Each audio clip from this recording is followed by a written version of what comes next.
What is up, guys? Welcome back to the channel. It's been a while since I've gotten to talk about Invincible Guarding the Globe, because there hasn't really been anything interesting or new to talk about. I have some bad news and some good news. Bad news? I can't seem to get this game to run in my BlueStacks anymore. I've tried reinstalling it, clearing my cache, clearing the storage. I've been trying for hours and I can't seem to get the game to want to load up my cloud save and let me play my account on my PC. I will still continue to play it on mobile, but for the time being, however, since I'm unable to capture footage of the game, since of course it won't run on my PC, and I refuse to upload any videos without being able to at least show you guys what I'm talking about in action, this may end up being the last video I upload of this game to the channel. But I thank you all for the wonderful support you've given me, and I do hope I can get this issue sorted out and continue to make content on this game for everyone to watch. Now, with the bad news out of the way, let's get to the good news. Browsing the Invincible Guarding the Globe subreddit, I found two posts showing the rank up requirements for heroes, as well as the artifacts list and what each artifact does, which I've been looking for since day one because nowhere in the game does it show what any of the artifacts do without at least having a few pieces of them. So big thanks to the Invincible Guarding the Globe community for compiling these lists, and without wasting any more time, let's go over them. Looking over the rank up guide here, it seems like the highest rarity of duplicate you're ever gonna need is exceptional. So be sure when you're ranking up your characters, I would avoid using any duplicates of that character to rank them up whenever you don't need to. For example, the breakpoints here and here can be any character of that rarity, and not only Invincible in particular. I did touch on this in my last video, so I'm not going to go over too much here, but feel free to screen cap this guide and save it for your future reference whenever needed. Or you could be awesome and keep popping back into this video just to check out the guide from the video itself. Next up, we're going to take a good look at each artifact, and I'm going to give you guys my take on which artifact I think would be the best to get early on, and who I think would benefit the most from each artifact. Our first artifact on the list, Battle Hologram, provides defense, critical percentage, and critical damage, as well as the passive effect. When a hero uses its ability, it reduces the whole team's cooldown by 10%. Honestly, this is an amazing artifact for an attacker. It gives them that extra bit of survivability with the defense, and depending on the character, a whole lot more damage. Along with that crazy passive of giving your team 10% cooldown reduction on ability cast, using this in conjunction with Invincible can give you a huge 15% cooldown reduction for the entire team.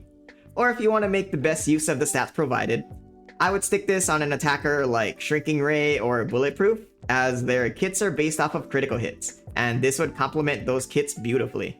Battle Hologram is definitely an artifact I would try to get as soon as possible. Next up is an artifact everyone should have, as if I remember correctly, it's given to you just for playing the game, and that artifact is Body Enhancement. Body Enhancement provides HP, defense, attack, and critical damage, as well as increasing your critical chance by 6% for each agent in your team. Now, your guess is as good as mine on what an agent actually is, because none of the characters seem to have the agent tag, and I haven't been able to find any information on this, since I only recently just found this list. So if anyone has any ideas what an agent is, please let me know in the comments below, and I'll be sure to highlight your comment for everyone to see. With the artifact itself, if you're able to get the passive going properly, again, this could be a really strong artifact for Shrinking Ray and Bulletproof because of the crit-focused nature of this artifact. However, this one can work really well on any attacker, as it gives a nice baseline of a bunch of stats. It's a great starting artifact, and since everyone should technically have one already, if you've got nothing else, be sure to stick this on your main attacker. Next artifact, I know for a fact everyone has. It's the Mart Burger. This artifact provides HP, and the passive effect, when the hero's HP drops below 20%, it heals all allies by 20% and increases their attack by 3% for 5 seconds, with a cooldown of 50 seconds. The Mart Burger is a decent starting artifact for your defender hero, as it provides them bonus HP and gives them a heal and attack bonus when they hit below 20% HP, which should be no problem because your defenders should be the one taking all the damage. Now, I'm imagining there will be other artifacts in this list that provide a much better bonus for defenders than this guy, but as I'm going through this list, these are my first impressions as well, so we're both checking out these artifacts for the first time as I'm scrolling through. However, since everyone should have this artifact anyway, we're just gonna go ahead and slam that check mark right in there. Next up is the Cerulean Cosmos Flower. This artifact provides just HP, and the passive effect, when an ally's HP drops below 20%, remove all negative effects on them and apply a hot, or a heal over time, equal to 15% of their current HP during 10 seconds. Cooldown of 50 seconds. This artifact just seems like the support hero equivalent to the burger previously. Again, an okay item to start with, but we don't receive this in the beginning of the game, and I don't care for the passive too much. And honestly, through my time playing this game, I've yet to ever see this flower pop up even once in any of the stores. So, we'll give this guy a maybe, but it seems like it may be more trouble than it's worth to try to acquire this guy. Next up, we've got Damien Darkblood's Notes. I was really excited when I first read this one, as I thought this was going to be very specific to buffing Damien, and if you haven't seen any of my previous videos, I like the idea of Damien's kit a lot. Unfortunately, this book doesn't seem to work for him at all. This artifact provides HP, energy defense, and energy attack. It also decreases the defense of the Earth defenders by 8%. The stats provided only really benefit ranged attackers like the Mauler Twin Gunner, and I dislike passives that rely on specific enemy types in general. So in my opinion, this artifact is a pass. Next artifact is the Flaxen Defense Barrier.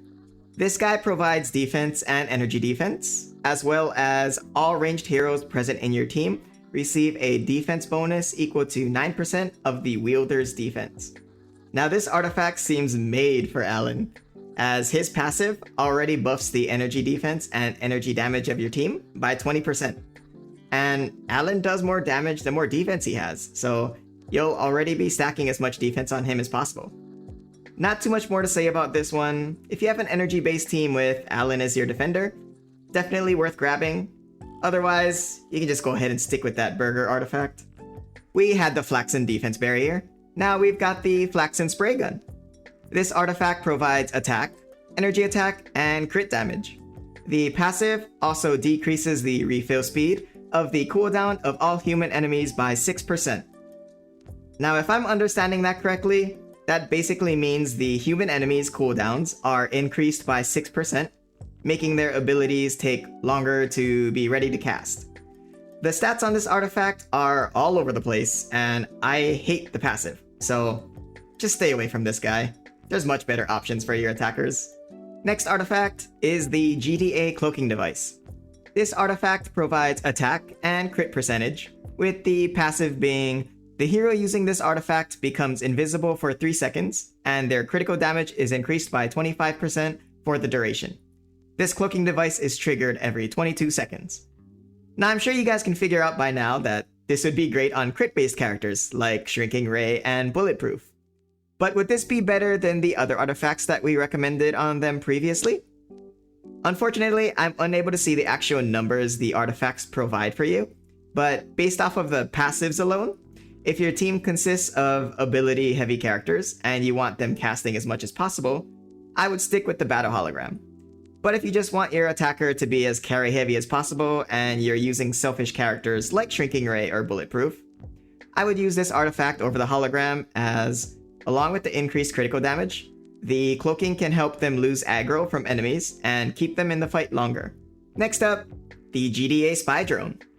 This artifact provides defense, attack, and critical percentage, with a passive that decreases the crit chance of ranged enemies by 7% for each global agency ally.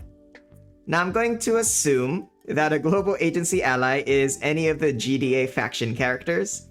The stats provided are okay enough, but the passive reducing the crit chance of ranged enemies seems relatively useless.